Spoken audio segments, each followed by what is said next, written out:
வையகம் நடந்தான் வாரிய வழங்கிடுவான். தாழ்வுகள் தீர்ந்திட தளர்வுகள் மறைந்திட தான் என வந்திடுவான்.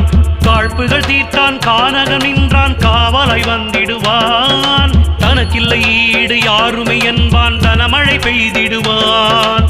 தனக்கில்லை ஈடு யாருமே என்பான் தனமழை பெய்திடுவான்.